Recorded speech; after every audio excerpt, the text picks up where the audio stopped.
अगर आपने इस बार दोबारा से ये इस सरकार को चुन लिया, एनडीए गवर्नमेंट को दोबारा से आपने चुन लिया, तो अगली बार आप कहीं भी किसी भी स्टेट में वोट डालने लायक नहीं बचोगे। माँ के मरने पर तो बाल नहीं छिलवाए, दाढ़ी नहीं बना कर, हम तो हिंदू है, मंदिर मंदिर घूम रहे हैं।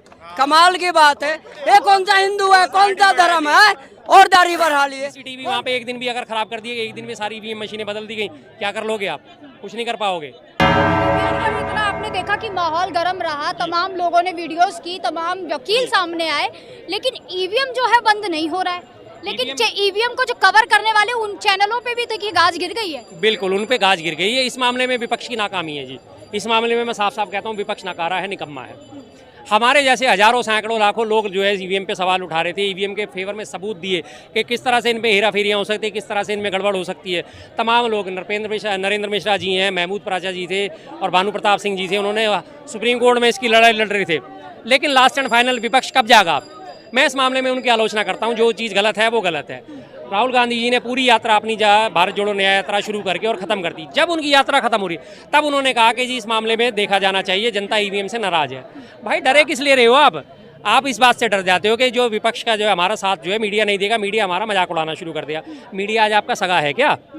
नहीं है। मेन स्ट्रीम का मीडिया आज आपका सगा नहीं है, ना वो पहले था, ना आज है और ना वो आगे रहेगा। आप उससे घबरा गए। आप जनता की आवाज़ को सुनो, जनता आपके साथ है तो मीडिया आपका क्या बिगाड़ लेगा? कुछ नहीं बिगाड़ेगा।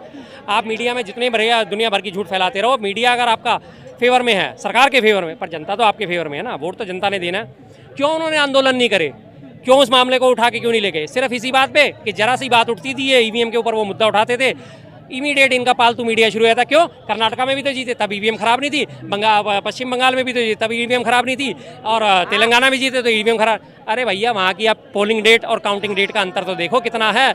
अभी भी मैं साफ कह रहा हूँ, पहली 102 सीटों में जो है अपने चुनाव हो रहा है कल, इसमें 19 तारीख को कल चुनाव होगा और रिजल्ट किस दिन आएगा? 4 जून को। ऑन एन एवरेज आप निकालो कि कम से कम 45 से 50 दिन के लगभग का फर्क है। इस 50 दिनों में क्या नहीं हो जाएगा? कौन 50 दिन तक पहरेदारी करेगा स्ट्रांग रूम की? नहीं करेगा कोई भी। सीसीटीवी वहाँ पे एक दिन भी अगर खराब कर दिए, एक दिन में सारी ईवीएम मशीनें बदल दी गई, क्या कर लोगे आप? कुछ नहीं कर पाओगे। हर हालत में आपकी इस तरह से पराजय तय है। अगर आप स्ट्रॉन्ग कदम नहीं उठाओगे तो आप फिर रोने रोते रह जाओगे और उसके बाद ना हम बोलने लायक रहेंगे, ना आप इंटरव्यू लेने लायक रहोगे। कांग्रेस भी जो है इस तरीके की कुछ ना कुछ उसके मतभेद हो रहे हैं लोगों के अंदर, लेकिन एक तरफ पक्ष एक तरफ विपक्ष। लोग किसे चुने, ये मजबूर हो गए हैं लोग। क्या मजबूरी में वोट देना पड़ जाएगा क्या किसी एक पार्टी को? देना चाहिए, मजबूर नहीं हो रहे। आपकी मजबूरी सर नहीं है, मजबूरी से जनता की मजबूरी ना समझे। जनता अपने वोट का अधिकार का प्रयोग करे, इंडिया गठबंधन के पक्ष में वोट डाले तो आपको अगली बार वोट डालने का मौका मिल जाएगा। अगर आपने इस बार दोबारा से ये इस सरकार को चुन लिया, एनडीए गवर्नमेंट को दोबारा से आपने चुन लिया, तो अगली बार आप कहीं भी किसी भी स्टेट में वोट डालने लायक नहीं बचोगे। सीतारमण के हस्बैंड हैं, उन्होंने भी इस तरीके का कहा है कि भैया अगर इस बार 24 में मोदी अगर जीत जाते हैं तो ये आप समझ लीजिए लोकतंत्र जो है खत्म हो जाए। क्या वाकई में लोकतंत्र? बिल्कुल, आप खुद ही देख लीजिए, निर्मला सीतारमण वित्त मंत्री हैं, उन्होंने अपना टिकट वापस क्यों करा? उनके घर में ही एक आनी है, उनके पति जब उनकी खिलाफत कर रहे हैं तो किस मुंह से जनता के बीच में जाती? जनता में से कोई एक आधा हमारे जैसा तो सवाल पूछता कि मैडम आपके तो पति इस बात को कह रहे हैं, आप बताइए इसका कोई जवाब है आपके पास? तो क्या जवाब देती? उन्होंने कह दिया जी मेरे पास पैसे नहीं, मैं चुनाव कैसे लड़ूंगी। अरे भैया, तुम्हारे पास पैसे नहीं है, तुम्हारे पास नीयत नहीं है, तुम्हारे पास हिम्मत नहीं है, जनता में जवाब क्या दोगे तुम? ये बताओ। इलेक्ट्रल बॉन्ड के ऊपर वो लगातार उनके पति ने बोला है, लगातार उन्होंने बात रखी है अपनी, लेकिन उसको तवज्जो नहीं दी जा रही। क्यों? क्योंकि वो उनके बीजेपी की सरकार के खिलाफ जाती है। जो हकीकत है, कुछ ना कुछ तो लोग लेके आ रहे हैं ना, सामने लेके आ रहे हैं। यूपी की बात करें तो यूपी से बोला जा रहा है कि भैया 80 की 80 सीटें आएंगी और बाबा की सरकार जो है बनेगी और बाबा जो है पीएम पद के लिए जो है बोला जा रहा है। देख रहे हैं लोग। यूपी की जनता, मैं साफ कहता हूँ, लोग मुझे खूब गालियाँ देंगे, भर के गालियाँ दें, मुझे कोई दिक्कत नहीं है। अगर यूपी की जनता इस बार भी अगर 80 की 80 सीटें अगर बीजेपी को दे देती है तो यूपी की जनता से बड़ा मूर्ख जनता कोई नहीं है। उसका युवा सबसे बड़ा मूर्ख साबित होगा। उस युवा को 2017 से आज 2024 आ गया, 9 पेपर कैंसिल हो चुके हैं। लगातार लोगों ने फॉर्म भरे और लगातार वहाँ पे एग्जाम दिए और उसके बाद वो एग्जाम देने के बाद वो पेपर कैंसिल हो गए। उसके बावजूद अगर वहाँ के युवा को अकल नहीं आती तो वो सबसे बड़े बेवकूफ़ साबित होंगे, सबसे बड़े गधे साबित होंगे। बेशक वो मुझे गालियाँ दें, आराम से दे गालियाँ, भर भर के गालियाँ दे, लेकिन जो हकीकत है वो हकीकत है। 50-60 हज़ार सीट थी जीडी कांस्टेबल के लिए, 60 हज़ार सीट थी। फार्म कितने लोगों ने भरा? 60 लाख बच्चों ने फार्म भरा। सारे के सारे 18 साल से ऊपर के हैं, वयस्क हैं, मतदाता हैं। अगर उसके बाद भी उनका पेपर कैंसिल हो जाता, उन्हें नौकरी नहीं मिलती, वो पेपर देने के लिए उन्होंने 2-2 3-3 रातें अपनी हराम करी, ट्रेनों में लटक लटक के गए, बसों में लटक लटक के गए, उसके बाद उनका वो पेपर कैंसिल हो गया। अब पेपर कब होगा कोई अता पता नहीं है। और उसके बावजूद भी अगर वो इसी बीजेपी की सरकार को वापस ले लाते हैं तो तुम वास्तव में उल्टे प्रदेश के निवासी हो, तुम मूर्ख आदमी हो। सच्ची सी बात घोषणा है। पत्र में लाया कि भैया पेपर लीक पे जो है शिकंजा कसा जाएगा इस बार। कहाँ लाए हैं वो घोषणा पत्र में? मोदी जी की रैली मैनिफेस्टो जारी। हाँ, मैनिफेस्टो तो जारी कर दिया। आपने मोदी जी की रैली देखी और योगी जी की रैली देखी? मेरठ में भी उन्होंने रैली करी जी, जी। थी। योगी जी ने एक ही भाषण में एक ही लाइन बोली, आपको कांवड़ चाहिए या कर्फ्यू। उन्होंने ये नहीं पूछा आपको नौकरी चाहिए या कर्फ्यू, आपको रोजगार चाहिए या कर्फ्यू, आपको शिक्षा चाहिए या कर्फ्यू, आपको स्वास्थ्य चाहिए या कर्फ्यू।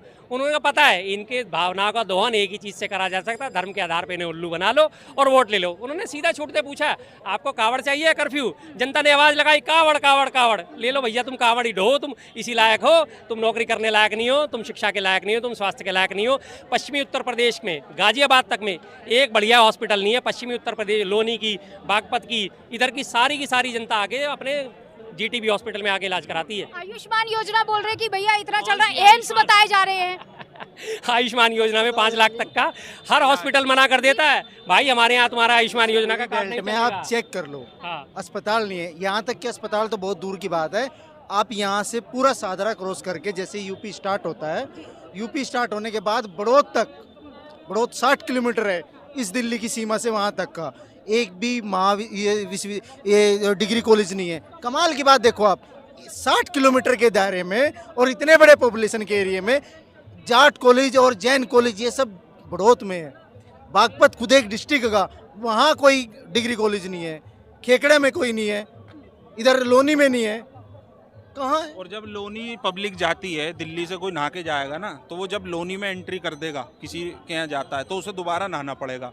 इतनी धूल मट्टी है, इतने गड्ढे हैं, दोबारा बीमार हो जाता आदमी। सड़कें इतनी बनवा दी बाबा ने, सड़कें बताई जा रही हैं। किसी के किडनी में स्टोन यहाँ होगा ना, तो वो यहाँ आ जाएगा। इतने गड्ढे हैं मैडम, आप अगर यकीन ना हो आप रिपोर्टिंग कर लो।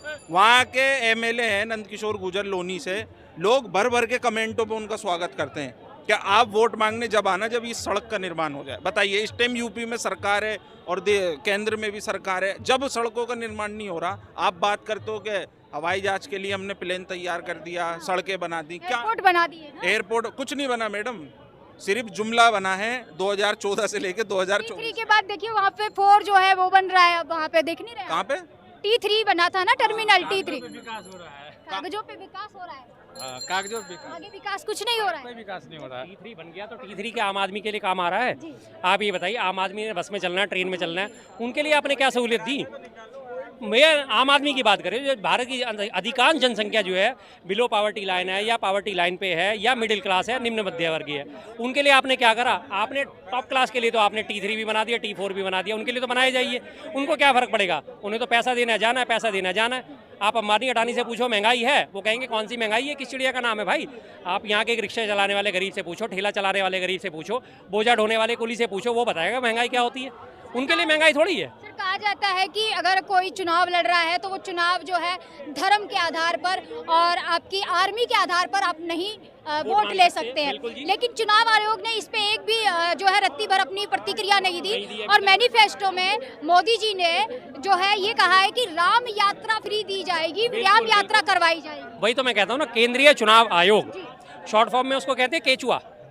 केचुआ जो होता है, रीढ़ नहीं होती उसमें, केचुए में रीढ़ नहीं होती, रीढ़ बीन प्राणी होता है। तो वही केचुआ जो है वो आज की डेट में केचुआ वही बना पड़ा है। सीधी सी बात है, बीजेपी के नाम पे उसकी फट आंखें बंद हो जाती है, वो सो जाता है। जैसे आज अन्ना हजारे सोए पड़े ना 10-12 सालों से, हाँ, उसी तरह से ये सोए पड़े हैं। केंद्रीय चुनाव आयोग सोया पड़ा है। गुजराती जो है हाँ। देश को चला रहे हैं, 2 खरीद रहे हैं 2 बेच रहे हैं। हम गुजराती चला रहे हैं। देश को चला रहे हैं, 2 खरीद रहे हैं 2 बेच रहे हैं। कोई विकास की बात। और सबसे मेन चीज, दिल्ली में और देश में आचार संहिता लागू है। अभी आपने 10 कदम पीछे देखा था, यहाँ मोदी जी की एक तस्वीर थी, फूल था। तो इस चीज से क्या, ये सीधी सीधी गुंडागर्दी चल रही है। अब यही काम कोई विपक्ष विष्णु करता का है। अवतार बताया जा रहा है। किसको? विष्णु का अवतार मोदी जी को। देखिए, इस बारे में मैं कुछ नहीं, वो तो उनकी अपनी समझ जो है। बता रहे हैं, साफ कहता हूँ, बेशक गालियां दें, बेशक नाराज हो जाएं, बेशक मेरे पे हमला कर दें, कुछ भी कर दें, महामूर्ख लोग हैं। कहाँ विष्णु जी और कहाँ उनके अवतार, जिन्होंने दुनिया भर के कांड कर रखे हैं, बेकार की बातें हैं। प्रधानमंत्री हैं, कैसे उनकी पोल खोलूं, अच्छा नहीं लगता, देश की इसमें इज्जत खराब होती है। क्या क्या उनके कांड करे हुए, उन्हें विष्णु का अवतार बताया जा रहा है। महामूर्ख लोग हैं वो लोग, उनकी बुद्धि हरण हो चुका है, चीर हरण हो चुका उनकी बुद्धि का। चाचा जी, चाचा माँ के मरने पर तो बाल नहीं छिलवाए, दाढ़ी नहीं बनाकर, हम तो हिंदू है, मंदिर मंदिर घूम रहे हैं। कमाल की बात है। ये कौन सा हिंदू है, कौन सा धर्म है और दाढ़ी बढ़ा लिए? कौन सा हिंदू है जो उसकी माँ बाप मर जाए तो मुंडन नहीं करवाता है?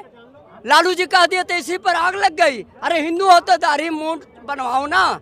टाइम नहीं मिला होगा चाचा, क्यों करवा रहे हैं? अगर बात नाई की कमी है, नाई की कमी है। टाइम नहीं रहा होगा। अच्छा, आपको बुला लेते हैं बाल मुड़वाने के लिए? हमको बुलाते हैं, हम ही आ जाते हैं। बताइए, ये तैयार है, ये तैयार है। अब बताइए क्या कहिएगा? देखिए